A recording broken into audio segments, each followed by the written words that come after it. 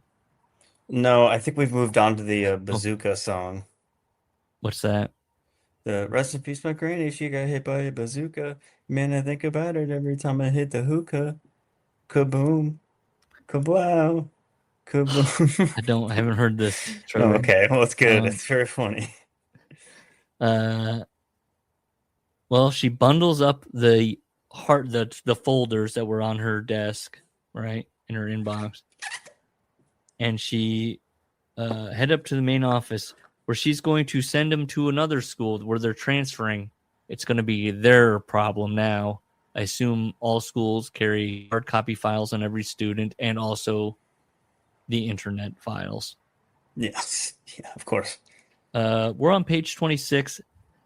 A lot of setup so far. Haven't even gotten to any like meat.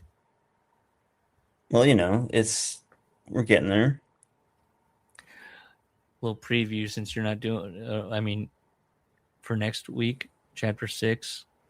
Okay. There was a man in the basement. Do an Arrested Development style one where you make something up. Oh, geez. Lane was listening to Mozart's. What do you like, Amadeus? I love Amadeus. I haven't seen it in a while. What's his big? She's watching it. She's watching Amadeus. Jason texts. Her son texts. You're putting out Sean Oliver. You're putting him on the spot, Trevor. I almost want to edit that out. Oh my god. Make one up. That was it. It's so. He's very dry. He's just very like. Okay. Well, I'm sorry for crossing your wires. Apology accepted. What do you think, Trevor? Did you like story time? Are you into this so far? I liked it. I just need a better chair. The laptop right now. Bring it. Just lay down prone. Yeah. Well, I have an evening that I'd like to. I've got Pokemon to play. He admitted it. And you just told me recently, you were like, what am I, your Pokemon guy? And I was like, yeah, you play Pokemon. And no, I don't. I'm not. I haven't played Pokemon in years. Okay, well, time has passed since we had that discussion. Now I'm back in. You're back in. Yeah. No, I have no shame in that. Yeah. Look, man, it's 2026. Look, Pokemon. There's a war in Iran. Everyone's got to do. You ever say that? Look, Pokemon. No, that's good though. Look here, Pokemon. Iran? Think about it. Yeah, sure. What if we send Pokemon to Iran? That's the draft I want. Yeah. Trump standing there. Pikachu. I choose you. Why did you make him sound like the Ayatollah picks a very racist Pokemon? The mayor from The Simpsons era. Quimby. You think my Trump sounds like Quimby? Kind of, yeah. Pikachu, I choose you. I choose you, era. I can't do a Trump. I can only do, what was it earlier? Quentin Tarantino and Vince, can't pronounce his last name from Vince Vaughn? Wrestling Observer. No. Vince Vaughn would be like... You're so money, baby. I just watched the way. Vince Vaughn is... they built for... I can't do it. I can't do the pitch that he gets. Let me do a micro impression. He is a very like high guy. He has a high guy laugh. If you listen to him, okay. He has like a very giggly like. Oh, okay. Like, listen. Old school. Was that Judd Apatow? No, that was Todd Phillips, your favorite director. Oh, Joker.